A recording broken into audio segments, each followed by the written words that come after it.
एक बार बंधुआ एक किसान था, बड़ा भोला भाला, अनपढ़ था, ज्यादा पढ़ा लिखा नहीं था। किसान अपने खेत में खेती कर रहा था, तभी एक महात्मा उसके खेत में आ गए और महात्मा आके बोले, भाई हमको कुछ भोजन प्रसाद पवाओ।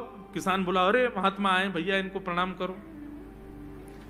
किसान ने उनको प्रणाम किया, प्रणाम करके महाराज उनको भोजन प्रसाद पवाया और कहा, महात्मा जी आप आए हैं, मुझे कोई गुरु मंत्र दे जाओ।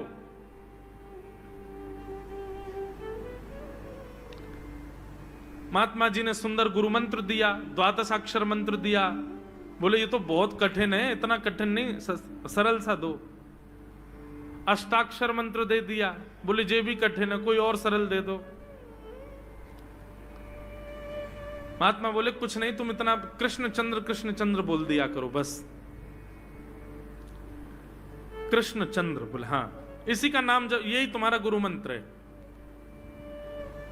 इतना भोला बेचारा याद करने लगा, उसको याद ही नहीं होवे कृष्ण चंद्र कृष्ण चंद्र कृष्ण चंद्र। अब भूल ना जाऊं इसके लिए बोलता रहता था 24 घंटे, कृष्ण चंद्र कृष्ण चंद्र कृष्ण चंद्र।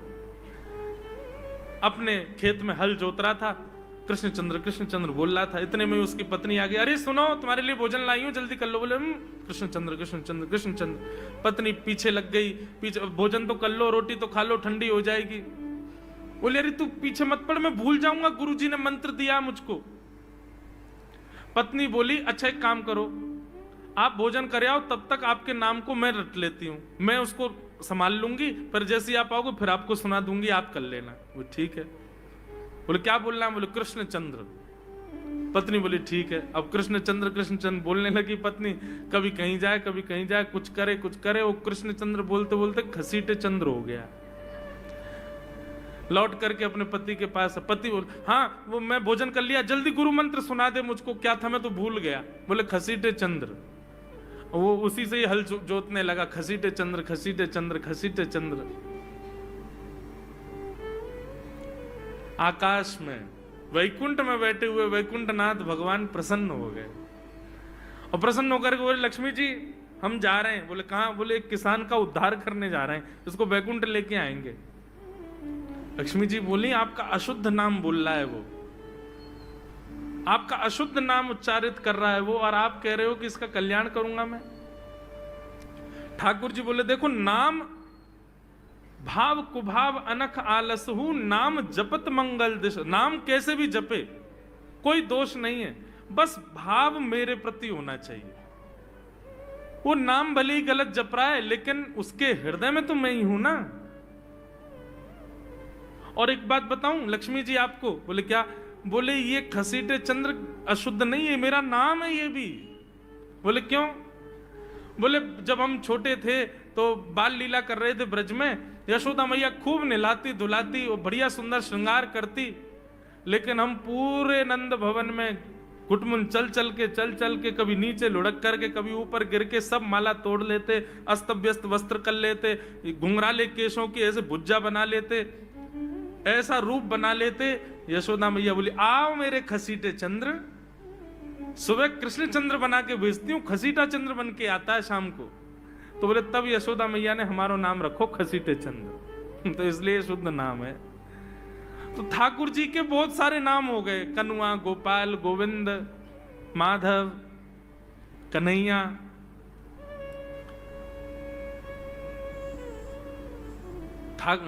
यशोदा जी का प्रिय नाम है कन्हैया। मैया लाल जी को इसी नाम से पुकारती है। ठाकुर जी अब धीरे धीरे 3.5 वर्ष के हो गए, और जैसे ही 3.5 वर्ष के भय महाराज, मानो जैसे उनके शरीर में स्प्रिंग एक्टिवेट हो गई हो। इतना ऊधम मचाते हैं, इतना ऊधम मचाते हैं, पूरी गोकुल की नाक में दम कर रखा ठाकुर जी ने।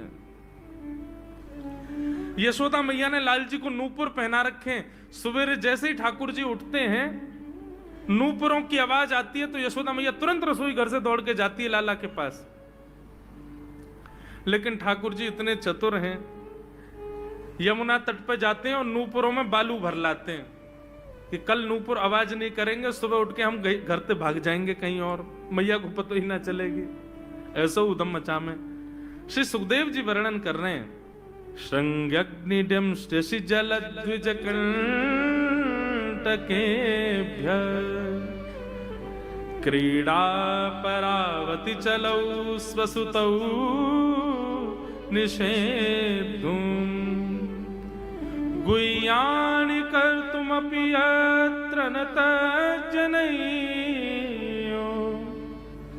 गुह्यान् सेकात आपतुरलं मनसो नवस्थान।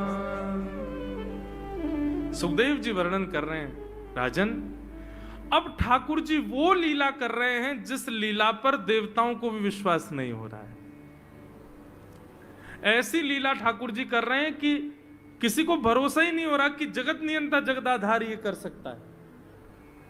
बोले ठाकुर जी क्या करते हैं? बोले ये मत पूछो क्या करते हैं, यूं कह रहे हैं क्या नहीं करते। जो माता पिता अपने बालकों को बहुत ऊधमी समझते हैं, बहुत बड़ी कृपा है ठाकुर जी की कि आपके घर ठाकुर जी जैसे ऊधमी बालक नहीं है। ऊधमों के सिरमौर हैं ठाकुर जी। कैसा ऊधम मचाते हैं? बोले श्रृंगी। नहा धो करके ठाकुर जी सवेरे तैयार होते हैं, सबसे पहले गैयाओं के पास जाते हैं। मैया कहवे लाला नहा धो के सबसे पहले गैयान को प्रणाम करवे जा, गैयान को स्पर्श कर फिर कछु करियो। ठाकुर जी गैयाओं को प्रणाम करने जाते हैं। जैसे ही देखते हैं कि कोई गैया बैठी है, सो ठाकुर जी कहें अरे अरे मैया या गैया को आलस आ गयो या को आलस दूर कर दूं। सो बैठी हुई गैया के ठाकुर जी सींग पकड़ लेते हैं और सींग पकड़ करके अपनी ओर खींचते हैं। दूसरी तरफ से सींग बलराम जी पकड़ लेते हैं। अब ऐसे सींग पकड़ करके ऐसे ऐसे गैया के सींग हिलाते हैं। अब बैठी रहती गैया थोड़ी देर तो कोई बात नहीं, जैसे जोर जोर से हिलाना प्रारंभ करते हैं सोई गैया खड़ी हो जाती है। और जैसे गैया खड़ी होती ठाकुर जी लटक जाते हैं सींगों से। अब ठाकुर जी को तो बढ़िया झूला बन गया, गैया की सींगन पर झूल रहे हैं। थोड़ी देर तो गैया इधर से उधर ठाकुर जी को झुलाती रहती है, लेकिन थोड़ी देर बाद जैसे ही ठाकुर जी की पकड़ कमजोर होती है, गैया को पता चल जाए कि अब लाला गिरवे वार होए। सो गैया भी इतनी चतुर कि वो गोबर में ही जाके खड़ी हो गए। ठाकुर जी के नेक आगे को चल, मैं गोबर में है जाऊंगा। गैया के ना अब तो मैं यहीं खड़ी रहूंगी, तुम गोबर में ही गिरो। और सो ही ठाकुर जी को हाथ छूट जा, मैया मैया बचाइयो, देख जे गैया मुंह को गोबर में फेंक रही है। अब मैया जब तक बचावे आवे तब तक तो लाल जी के हाथ छूट जाएं और ठाकुर जी गले गले तक गोबर के ढेर में जाके गिर जाएं। तो यशोदा मैया निकाले, कितनों सजाए लो, कितनों ए लाला तू वैसे ही कारो, ऊपर ते मैं तो को बढ़िया सुंदर बना के रखूं, लेकिन तू घूम फिर गया गोबर में ही आके चौं खेले। मोकू तो लगे तू पूर्व जन्म को सूकर दीख है। ठाकुर जी मंद मंद मुस्कुरा रहे, हाँ मैया जे बरा भगवान को अवतार भयो ना, जाने पृथ्वी की रक्षा करी हिरण्याक्ष थे। मैया बोली हाँ वो मैं ही तो हतो, मैं जय जय हूं मैया, वो बरा भगवान ही जय जय, वही जय जय तेरे यहाँ लाला बन के आयो है। यशोदा मैया के बातन ने मत बनाए कर, नेक नेक बड़ो है क्यों बोलवो सीखो, ऐसी बात बनावे, जय जय बोले अपने आप पे, नावे धोवे है ना है, मोह पहुंचे ना है, मैं जय जय हूं। ऐसी मधुर लीला ठाकुर जी कर रहे हैं। आकाश में 33 कोटि देवता ये लीला देख करके अपने नेत्रों पर विश्वास नहीं कर रहे। ऐसे मधुर ठाकुर जी। श्रृंगी अग्नि ड्यमष्टि। एक दिन नंद भवन में गैया ब्याह गई। जैसे ही गैया ब्याई, ठाकुर जी जैसे ही गैया ब्याती है ठाकुर जी वहीं खड़े हो जाते हैं। और बंधुओं शास्त्रों में आज्ञा है कि गाय जब ब्याह रही हो,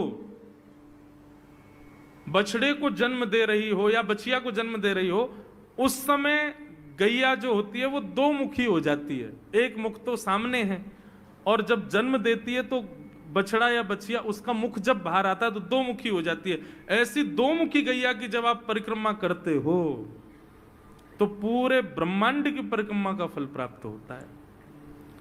तो ठाकुर जी का नियम है, नंद बाबा की उंगली पकड़ के खड़े रहे, जैसे ही गैया ब्यावे वारी हो तो वाकू सहलाते रहे, जैसे ही गैया ब्यावे वारी हो, जैसे ही बछड़ा बाहर आवे सोई ठाकुर जी वाकी परिक्रमा कर ले, परिक्रमा करके दंडवत प्रणाम करें, वाकू वाकी चरण रज को माथे से लगा में, और बछड़ा जन्म ले सो वाकू नवा में दुआ में, वाकू अपने गरे से लगा में। एक दिन ठाकुर जी जोर जोर से रोने लगे। बछड़ा जैसे ही जन्म लियो बछड़ा ने, ठाकुर जी रोने लगे। नंद बाबा शांत करा में नहीं माने, बलराम जी ने शांत करायो नहीं माने। यशोदा मैया गोद में लेके बैठी, बोले लाला का भयो, तू रो क्यों रोए? बोले मैया मेरे संग बहुत बुरा भयो। यशोदा मैया बोली कहा भयो? बोले गैया के बछड़ा ने जन्म लियो। मैया बोली तो वाह बछड़ा को मैंने मुंह खोल कर देखो, वाह के सबरे दांत निकरे आए। मेरे जन्म को 3 साल है गए, अभी तक 4 ही दांत निकरे मैया। वो टूट जाए दमष्टि रो रहे हैं अपने दांतन को, मेरे दांत चौना निकल रहे सबरे। बाप बछड़ा के जन्म लेते सबरे दांत आ गए, मेरे दांत चौने ही आ रहे हैं। यशोदा मैया ऐसी मधुर बात सुनकर के लाल जी को हृदय से फिर झूठी झूठी कहती, मैया कहती लाला तू दूध ना पीवे ना, पूरे दिन मक्खन खावे, मक्खन चीकनो होवे, दांत निकरे चिकनो है कि सुई पेट में चलो जाए, तो दूध पिए कर। कबहू बढ़ेगी चोटी मैया मोरी, कबहू बढ़ेगी चोटी। कभी अपनी चोटी पकड़ के रोते मैया मेरी चोटी चौना भर रही। बाप बलराम की चोटी देखो कैसी नागिन जैसी चोटी है वाकई, और मेरी चोटी कैसी है मैया, नेक सी पतरी सी। मैया बोल लाला तू दूध ना पीवे, दूध ते चोटी बढ़े। बलराम में देखिए ऐसा जग भर के दूध पीवे। सो ठाकुर जी दूध को पात्र हाथ में ले में, अपनी चोटी खोल ले में, और फिर चोटी पकड़ करके दूध पी में, और दूध पीते पीते नापते रहे कितनी बड़ी भई की ना भई अभी। ऐसी मधुर लीला ठाकुर जी करते हैं। ऐसी लीलाएं हैं ठाकुर जी की कि उन लीलाओं को सुनकर के जो ज्ञान के मार्ग को नहीं समझ पाते, जो वैराग्य के मार्ग को नहीं समझ पाते, जो ज्ञान और वैराग्य से ठाकुर जी को प्राप्त नहीं कर पाते, वो इन लीलाओं से ठाकुर जी के हो ही जाएंगे। ऐसी लीला है। और क्या करते हैं ठाकुर जी? बोले द्विजकंटकेभ्य। इतनी मधुर लीला है ठाकुर जी की। नंद भवन से सुबह सुबह निकल जाते हैं, और राह चलता कोई भी हो अपरिचित, यदि वो साधु है, यदि वो कोई वैष्णव है, यदि वो कोई भजनानंदी है, तो ठाकुर जी उसके पास चले जाते हैं, और पास जाके पता क्या बोलते हैं? अरे तुम यहां डोल रहे हो? बोलो भैया कौन हो तुम? अरे जी सब बाद में पूछियो, हम तो यूं कह रहे तुम यहां घूम रहे हो, नंद बाबा तुम्हारी मां बात देख रहे हैं, नंद बाबा तुम्हारा इंतजार कर रहे हैं। किसी से भी? बोले काय को कर रहे हैं भैया इंतजार? अरे आपके काजे यशोदा मैया ने 56 भोग बनाए हैं, और यशोदा मैया तो थाली सजा के बैठी है, आप घर जाओगे तब आपको प्रेम से प्रसाद पवाएंगे, फिर दक्षिणाओं देंगे। अरे जल्दी करो, देरी मत करो, जल्दी नंद भवन पहुंच जाओ। रोज 150 से 200 अपरिचित वैष्णव संत साधु नंद भवन आते हैं, और सब आकर के कहते हैं यशोदा मैया आप हमारी प्रतीक्षा कर रही थी, लाओ प्रसाद पवाओ। यशोदा मैया बोली मैं कौन ने कही आपसे? बोले आपको लाला बोल रहा हूं कि यशोदा मैया तो ये कह रही। यशोदा मैया जैसे तैसे पवा देती, दक्षिणा देती, रात में लाला से कहती चौरे लाला तू सबंते यूं क्यों कह दे मैं प्रतीक्षा कर रही? मैया एक तो मैं अपने घर में सब तीर्थन को भेज दूं, ये संत महात्मा चलते फिरते तीर्थ है मैया, इनको जितनो ऐसा कि अपने घर बुलानो चाहिए, इनको प्रसाद पवानो चाहिए, या हमारे गोकुल में आवे वाले सब संतन को खोज खोज के मैं तो तेरे पास भेजूं, ताकि तू ने रसोई घर में लगेगी, भोजन प्रसादी बनावेगी और बढ़िया संतन को पवावेगी, तो तेरे घर में सबरे तीर्थ आ जाएंगे मैया। ऐसा प्रेम। एक दिन ठाकुर जी के अब मित्र बन गए। कौन है मित्र? मधुमंगल, श्रीदामा, तन सुखा, मन सुखा, धन सुखा, सुबल, ये ठाकुर जी के मित्र हैं। एक दिन ठाकुर जी अपने सब मित्रन के संग बैठे, और मित्रों के संग बैठे हुए ठाकुर जी बोले भैया कल से हम लोग सब यज्ञ करेंगे। मधुमंगल, श्रीदामा बोले क्यों लाला यज्ञ क्यों करेंगे? अरे नंद बाबा रोज अग्निहोत्र करें, मैंने उनसे पूछी अग्निहोत्र करवे ते कहा होवे, तो नंद बाबा बोले अग्निहोत्र करवे ते मन चाही वस्तु प्राप्त हो जाए, अग्निदेव प्रदान करें। ठाकुर जी के सब सखा बोले लाला तू काहे को करेगो अग्निहोत्र? बोले अग्निहोत्र करेंगे, अग्निदेव को प्रसन्न करके कहेंगे हमारी सुंदर सी बहू आ जाए, बस हमारा ब्याह हो जाए। अग्निदेव की प्रतीक्षा कर, अग्निदेव को प्रतिष्ठान करेंगे। सब श्रीदामा मधुमंगल 3.5 वर्ष के ठाकुर जी, सोचो 3.5 वर्ष के ठाकुर जी, सखा कितने बड़े बड़े होंगे। नेक्से से सबरे सखा बैठ गए, सूखे पत्ता इकट्ठे करके अग्नि प्रज्वलित कर ली, सूखे पत्तान को चूरो बना के आपस में बांट लियो।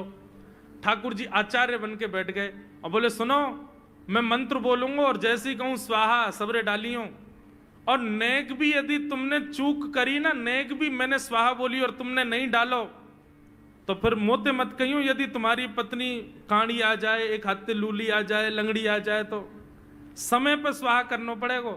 सब ग्वाल बाल बोले जो कहेगो लाला सो करेंगे, तू करवा। ठाकुर जी ओम नम नम नम स्वाहा, सब स्वाहा सब एक संग डालते हैं। हे श्रीदामा तू देरी ते डाले, देख लियो लंगड़ी आ जाएगी तेरी बहू, अग्निदेव को प्रसन्न करो। इस प्रकार ठाकुर जी सब ग्वाल बालों के संग खेलते हैं। ग्वाल बाल बोले लाला यज्ञ तो है गयो, अब ब्राह्मणन को भोजन के काजे बुलाओ, यज्ञ के बाद ब्राह्मण भोज होना चाहिए। सोई ठाकुर जी अपने सब ग्वाल बालों की उंगली पकड़ करके पूरे गोकुल में जाते हैं, ब्राह्मणों के घर जाकर के कहते हैं आज नंद भवन में बढ़िया उत्सव भयो है, बढ़िया यज्ञ भयो है, भोजन के काजे शाम को आपको परिवार सहित आनो है। सबन को निमंत्रण दिया मैं। अब महाराज नंद भवन से जब निमंत्रण आता है तो ब्राह्मण लोग ब्राह्मणी से कहते हैं कि आज चूल्हा मत जलाना। क्यों? अरे नंद भवन में भोजन की सूचना मिलती है तो 3 दिन से भूखे रहते हैं ब्राह्मण। क्यों? इतना खवाएंगे नंद बाबा, इतना खवाएंगी यशोदा मैया कि पेट भर जाएगा, 2 दिन तक भूख भी ना लगेगी, इतना भोजन करना पड़े। ए ब्राह्मणी चूल्हा मत जलाई, और सुन नमक को पानी और दे दे। नमक को पानी पी पी करके भूख बढ़ाते हैं अपनी। बोले शाम को जाएंगे और बढ़िया चकाचक महाराज 56 भोग पाएंगे। शाम का समय हुआ, सैकड़ों हजारों ब्राह्मण आकर के नंद भवन के बाहर खड़े हो गए। यशोदा मैया ने अटारी से जैसे ही देखा इतने सारे ब्राह्मण, यशोदा मैया उतर करके आई, बोली आओ भगवान पधारो, सबन को जय श्री कृष्ण, सबन को प्रणाम।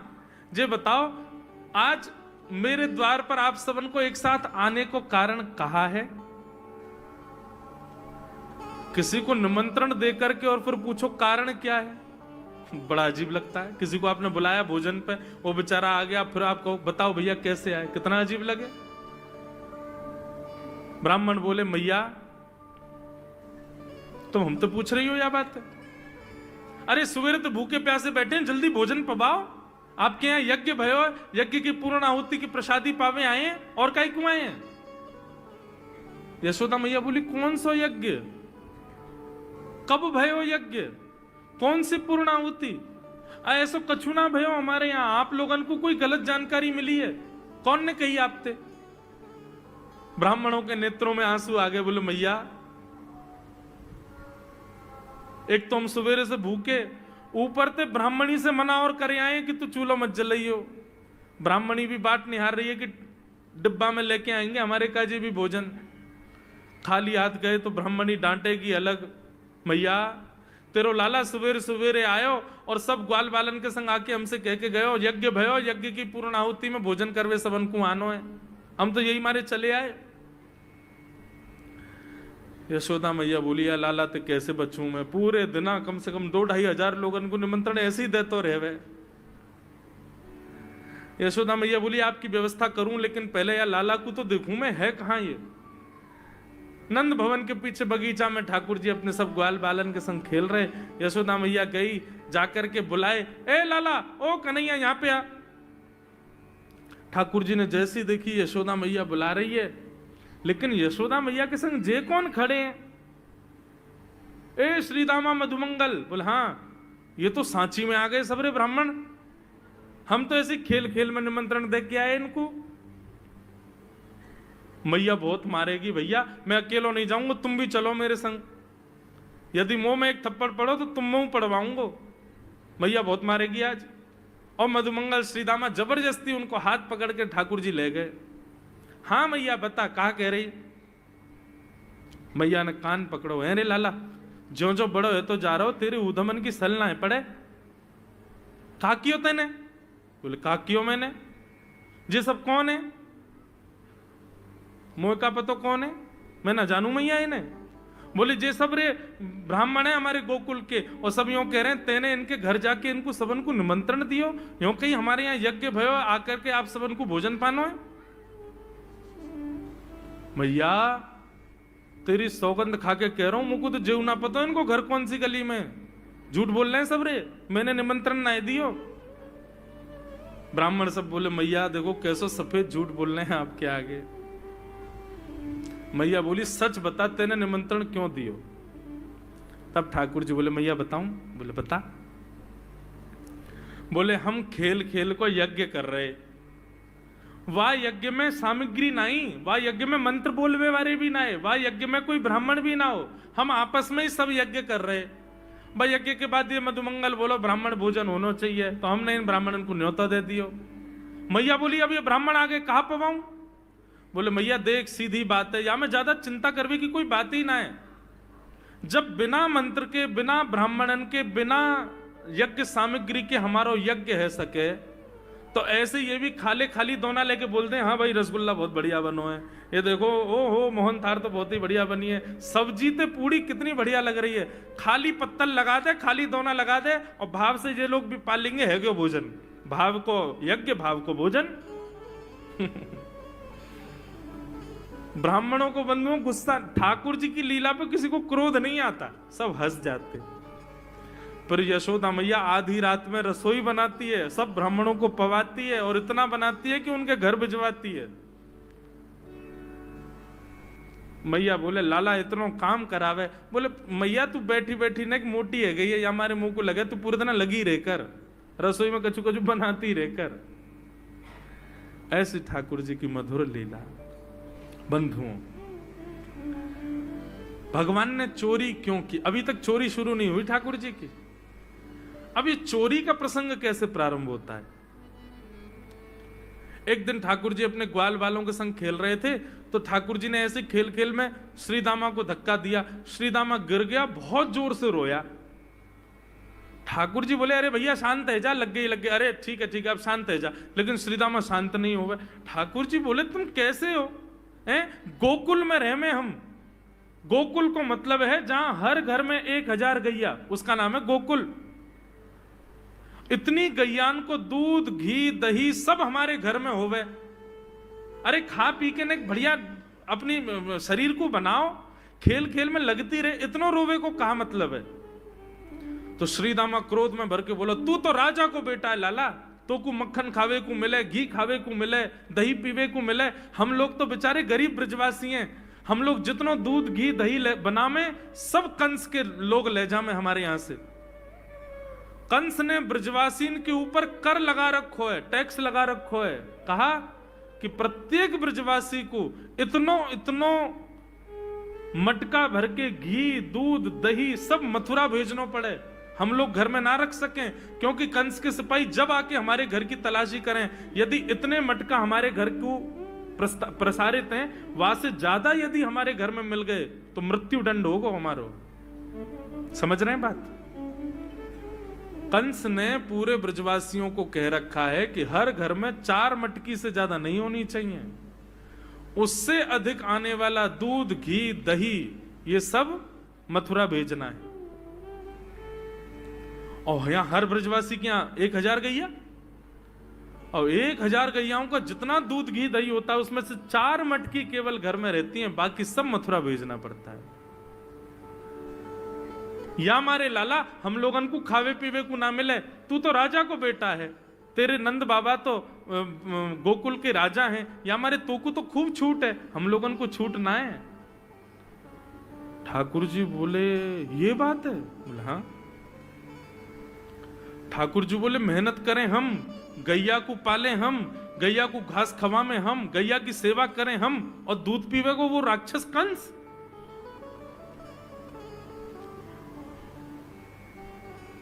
अब भाई तो मैं छोटा हूं, मेरी बात कोई मानेगो नहीं, लेकिन प्रलय तो अब तक लानी पड़ेगी। और कैसे लाएंगे? बोले राजी राजी यदि मक्खन दूध दही नहीं मिल लो तो चोरी करके खाओ। हमारो ही मक्खन है, हमारो ही दूध है, हमारो ही दही है, लेकिन अभी हम बालक हैं, हम ज्यादा कछु बोलेंगे, हमारी कोई बात मानेगो ना। लेकिन ये सद वस्तु कुपात्र के हाथ में नहीं जानी चाहिए। राजी राजी नहीं मिलता तो चोरी करके खाओ। जब कर देवे को नंबर आवेगो तो सब पूछेंगे भाई कहां गए हो मक्खन दूध दही? बोले घर में तो है ना। बोले तो कहां गए? बोले चोर चोरी कर ले गए। और यही भाव से हम ब्रजवासी को खावे पीवे को मिला करेगो। मधुमंगल श्रीदाम बोले लाला तू जो कहेगो सो करेंगे, लेकिन चोरी नहीं करेंगे। ठाकुर जी बोले तो ठीक है, कल से तुम लोग अलग खेलो, मैं और दाऊ दादा अलग खेलेंगे, हमारे संग मत खेलना। मधुमंगल सीताम बोले अरे लाला तू ना जाने, मैया यो के लाला जो चाहे करियो, चोरी मत करियो, चोरी करवे तो ब्याह ना होवे। ठाकुर जी बोले ब्याह की पड़ रही है तो है ब्याह ना होवे। ऐसो पत्र पूछ रहा सो है गयो, पत्रो दुबरो सो तू सीख जैसो है गयो, तो कौन ब्याह करेगा ऐसे? अरे ब्याह करना तो ने खाया ने पी ने बढ़िया गाल तेरे बढ़िया होंगे, शरीर ने बढ़िया होगा तभी तो ब्याह होएगा। अब भैया हमारी बात सुन लो, जितने अच्छे काम करने सब आज कर लो, कल से चोरी करेंगे, पूरे ब्रजमंडल में आतंक मचाएंगे, हमारो ही दूध घी दही है और हम ही चोरी करके खाएंगे। ठाकुर जी ने चोरी क्यों की? क्योंकि सारा गौरस बेवजह मथुरा भेजा जाता था और मथुरा से कंस पूरे भारत में वितरित करके खूब धन कमाता था। इस वजह से ब्रजवासी प्रताड़ित होते थे, क्योंकि गैया के लालन पालन में जितना खर्चा होगा सब करो ब्रजवासी। 4 मटका दही। अच्छा, प्राचीन जब ठाकुर जी पृथ्वी पर पधारे तब कोई व्यापार नहीं था, ब्रजवासियों पर एक ही व्यापार था, 2 व्यापार थे, या तो घी बेच के, दही बेच के, दूध बेच के धन कमाओ, या फिर खेती बाड़ी करके अनाज बेच करके धन कमाओ। वही तो व्यापार था। उसमें भी 4 मटके मिलते थे, 4 में से 3 को तो बेच देते थे, 1 में पूरा घर चलता था। यह हालत थी ब्रज की। इसलिए ठाकुर जी ने कहा कि भैया राजी राजी नहीं तो गैर राजी, हम जितने बाकी की मटकी मथुरा भेजे वाली उनको सबन को तोड़ फोड़ करेंगे, उनमें से मक्खन निकाल निकाल के खाएंगे, एक दूसरे को खवाएंगे और सब यहीं रहेगो, मथुरा नहीं जाएगो कछु भी। इसलिए ठाकुर जी ने चोरी की।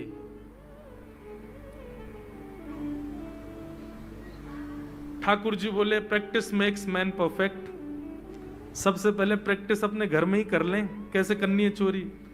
सो अगले दिन ठाकुर जी सवेरे उठे और देखने लगे यशोदा मैया देख तो नहीं रही, और ठाकुर जी चुपचाप गए महाराज जहां पर सारे मक्खन दूध दही रखे, वहां पहुंच गए गौरस भंडार में।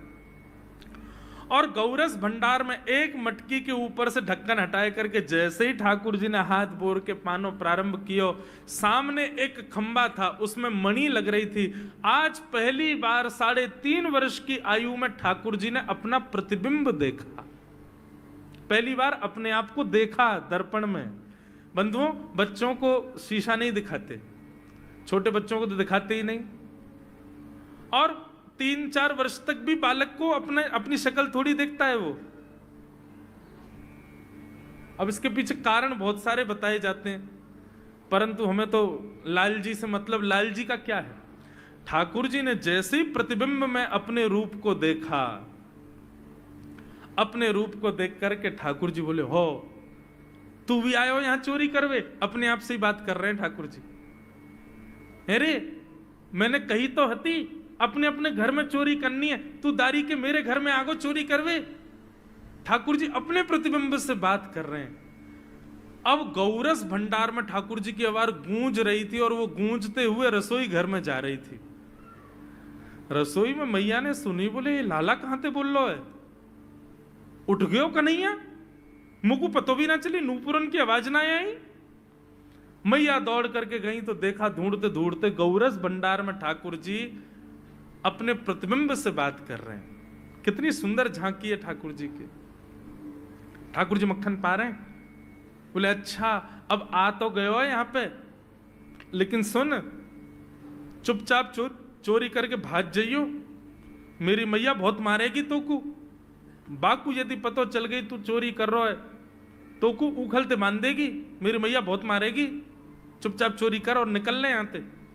ठाकुर जी चोरी की बात कर रहे थे, यशोदा मैया ने पीछे से सुनी, लाला ओ कन्हैया। ठाकुर जी घबरा गए, मैया कैसे आ गई? हाँ मैया, कौन से बात कर रहे हो तू? अरे मैया देख, हमारे घर में चोर घुसायो है। अपने प्रतिबिंब को दिखा करके ठाकुर जी कह रहे हैं, देख मैया हमारे घर में चोर घुसायो, जे चोरी कर रहे हो हमारे यहाँ के मक्खन की, तुम्हें यहाँ को पकड़वे आयो हूं। नन्हे से गोपाल जी, बहुत मधुर लीला। मैया हंस भी रही है और क्रोध भी कर रही। बोले अच्छा, जो चोरी कर रहे हो? बोले हाँ। चल याकू तो मैं पकड़ लूंगी, लेकिन जे बता तेरे हाथ में मक्खन कैसे लगो? तू तो याकू पकड़वे आयो ना। अब मैया याकी मैं कहा बताऊं, तेने मेरे हाथ में पद्म राग के ऐसे ऐसे बढ़िया कंगन पहना रखे हैं, कड़ूला पहना रखे हैं सोने के। जब मैं धूप में निकलूं ना तो धूप की किरण से मुंह को बहुत जलन है जाए हाथ में।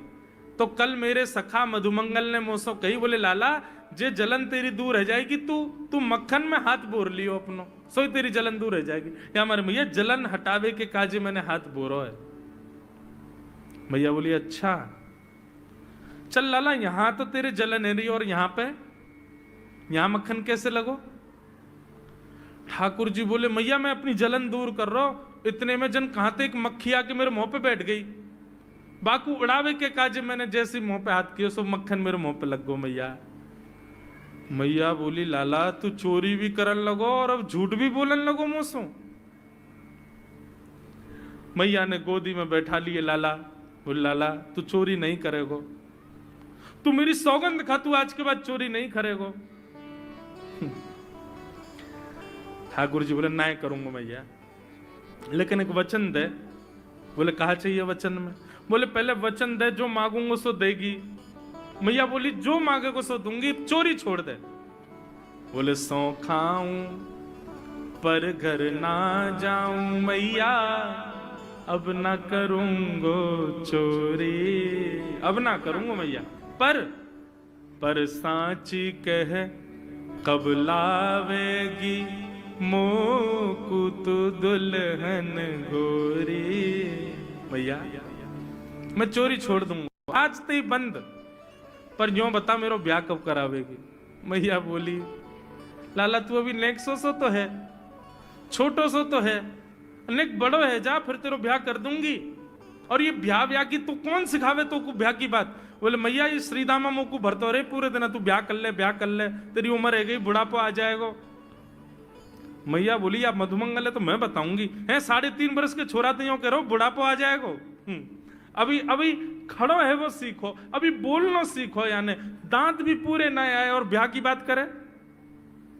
बोले मैया मैं यो थोड़ी कह रहा हूं, मुंह को बड़ी बहू लिया, छोटी सी लिया, इतनी बड़ी लिया कि जेब में धर के मैं गैया चरा भी चलो जाया करूं, ऐसी बहू लिया मुंह को। मैया बोली कैसी बहू चाहिए तो को बताइए ने, और तू जाने बहू कौन थे के? मैया बोले हाँ मैं जानू। ठाकुर जी बोले मैं जानू, मैं बहू कौन थे के? बोले जैसे नंद बाबा की तू बहू है, ऐसी मेरी बहू आ जाएगी। बहुत मधुर लीला है,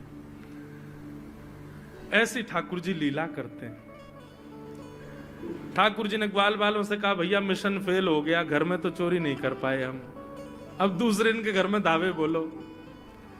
एक दिन महाराज ठाकुर जी का जब आतंक खूब बढ़ गया गोकुल में, सब गोपियों ने जाकर के मैया से शिकायत करी है।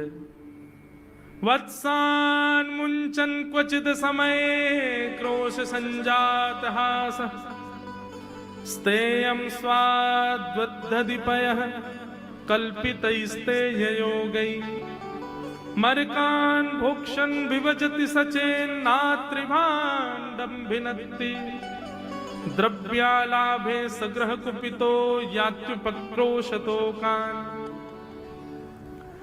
सब गोपियों ने जाकर के मैया से शिकायत करी, बोले मैया अपने लाला को संभाल लियो, नहीं तो कावदना हम देख लेंगी और फिर हमसे मत कहियो कि तेने मेरे लाला से यूं क्यों कही।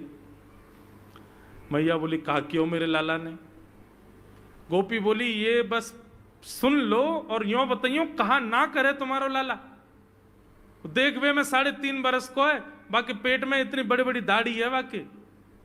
मतलब ओ नंद रानी तेरो लाला जबर भयोरी, मेरी मटकी उलट के पलट गयोरी, नंद रानी तेरो लाला जबर भयोरी। जबर मतलब अब सुगड़ है गयो है, नेक बलवान है गयो है, सब जानकारी है या कुछ छोटो बालक मत समझियो। गोपियों ने जाकर के अपनी अपनी दुख दर्द सुनाए मैया को। मैया बोली अरे भैया मेरे लाला को मक्खन की कोई कमी थोड़ी है, मेरे लाला को दूध की कोई कमी थोड़ी है, मेरो लाला चाहे तो मक्खन से नहावे, दूध में नहावे, इतना मक्खन दूध दही मेरे घर पे, तुम्हारे यहां क्यों चोरी करेगो? अरे कई बार बालकन को अपने घर को भोजन बढ़िया ना लगे, दूसरे के घरन को बढ़िया लगे, अगर बार ने तुम्हारे यहाँ की नेकाद मक्खन खा लियो तो वहां इतना रो क्यों रही हो? मैया आपको अपनो लाला बहुत सीधो लगे ना, हम बताएं कहा करे तुम्हारो लाला? बोले स्वयं खावे हमको कोई दिक्कत नहीं, लेकिन या की एक पूरी मंडली है और पूरी रजिस्टर्ड मंडली है, बाल गोपाल चौर प्रचार प्रसार मंडल, ये घर घर जाके चोरी करते हैं। और मैया तुम्हें कहा बताऊं, जैसे ही कोई गोपी के नयो बालक होवे ना तो तुम्हारो लाला पूरे मंडल के साथ आवे और वह लाला के सिर पे हाथ धर के, छोटे से बालक के सिर पे हाथ धर के बस 1 वर्ष की प्रतीक्षा, फिर तुम भी हमारी मंडली में आ जाओगे। पूरे गोकुल में भय है तुम्हारे लाला को। बोले स्वयं खावे, ग्वाल बालन को खवावे। मैया यहां तक भी बात समझ में आवे, ग्वाल बालन को खवावे मरकान भूक्षण, यो नहीं कि नेकाद मक्खन बच जाए तो रहम करके हमारे काज छोड़ जाए, वाकू बंदरन को खवा दे। एक गोपी बोली मेरे यहां तो इतना मक्खन कि स्वयं ने खा लियो, बालकन को खवाए दियो, बंदरन को फिर भी बच गयो, तो भी छोड़ के नहीं गयो। बोले नात्री भांडम भिनत्ती, फोड़ गयो मटकी। और बोले मक्खन को कहा कियो? बोले पूरे घर में लेप लगा गयो, वाको पूरे घर में पोंछा कर गयो मक्खन को। मैं और मेरी सास यमुना जल भरवे गए, सिर पे मटकी 2-3 मटकी रखी, बड़े अचक के हम लोग चल रहे, हमें कहा पतो ही कि हमारे घर में मक्खन चीकने के लेप है गयो। मेरी सास ने जैसे ही पहलो पैर रखो घर के भीतर, ऐसी रिपटी कि आज तक उठ ना पाइए। ये तुम्हारो लाला करे? नात्री भांडम भिनत्ती। यशोदा मैया आश्चर्यचकित होकर सुन रही है। बोले ये नेक्सो लाला ये करे? बोले हाँ मैया। एक गोपी बोली मैया अगर चोरी करे तो दिक्कत, और यदि किसी कारण से हमने लाला को रोक दियो, चोरी नहीं कर पाए हमारे घर, तो हमारे रोने क्यों? बोले चूल्हा में ते कोयला लेके आवे और वह घर के बाहर एक हवा बना जाए और यूं के अब जब तक या घर से मक्खन नहीं मिलेगा या के घर के लोग भूखे रहेंगे और इन लोगों को भोजन छुड़वाने की जिम्मेवारी हमारी। बोले कहा करे फिर? बोले मैया भोजन बनना होगा, चूल्हे पे भोजन रखो रे, तो ग्वाल बाल सब ताकते रहे कब भोजन बनने को समय आवेगो। जैसे ही कछु और काम करवे के काजे गोपी ने कुट के जावे तो कहो तो बाकी कढ़ैया में खूब सारो पानी डाल जाएंगे, सब्जी ना बन पावेगी, आटे में नमक फेंक जाएंगे। एक गोपी बोली मेरे यहां जो कियो वो तो कोई के यहां ना कियो होगो। बोले कहा? बोले मेहनादी निवास्तव, मेहनादी निवास्तव। क्या किया? बोले मैया 3 दिन तक प्रयास कियो तुम्हारे लाला ने, मेरे घर से चोरी नहीं कर पायो, तो टेढ़ी सी नजर करके बोलो कल तेरे घर में सब लोग भूखे रहेंगे, भोजन ही नहीं बनेगा तेरे यहां। मैंने कि लाला चल बात मत बना, भग जाए तो चल। और मैया माने वो कर दियो। बोले कहा कियो? बोले सवेरे सवेरे ब्रह्म मुहूर्त में हम लोग अन के उठवे से पहले तुम्हारो लाला आ गयो, और कोई पहले बंधुआ रसोई कोई अंदर कमरे में नहीं, चौक में ही चूल्हा, वहीं बैठ करके सब बनाते खाते। बाहर चौक में चूल्हा के ऊपर आके बैठ गए हो, अपनी धोती वोती उतार दई और सब वहीं करे आयो। मैं अनादि निवासता। ये बात जैसे ही यशोदा मैया ने सुनी, बोले नहीं नहीं नहीं नहीं, झूठ बोल रही हो, मेरो लाला ऐसा ना कर सके। परीक्षित जी कथा सुनते सुनते बोले जय जय सुखदेव जी, क्या ये सत्य है? ठाकुर जी ने ऐसा किया? सुखदेव जी कहते हैं कुछ बातें सत्य हैं, कुछ गोपियां जबरदस्ती लगा के बोल रही हैं कि कहीं मैया डांटवे के काजे लाला को हमारे सामने बुला दे और हम लाला को दर्शन कर लें। ये गोपियां उल्हाने लेकर के लाला को देखने आई हैं। इनमें से कुछ बातें तो सत्य हैं, पर ये सब बातें इतनी सत्य नहीं है। ये सब तो जबरदस्ती गोपियां बोल रही हैं। क्यों? ताकि मैया नाराज हो जाए और लाला को हमारे सामने अभी डांटे तो रूठे भय लाला को मुख हम देख लेंगे। बहुत सारी लीलाएं हैं, मैंने कई तो अभी बताई नहीं है। इतने मधुर मधुर लीला ऊधम करते हैं ठाकुर जी। इस प्रकार ठाकुर जी पूरे ब्रजमंडल में गौ रस को चोरी करते हैं। वास्तव में मक्खन नहीं, ब्रजवासियों के मन को चुरा रहे हैं ठाकुर जी। सबकी एक ही आशा है, श्री कृष्ण श्री कृष्ण श्री कृष्ण। सुबह से शाम तक पूरा ब्रजमंडल केवल कृष्ण को देखने के लिए जीता है। ऐसी ठाकुर जी की मधुर लीला।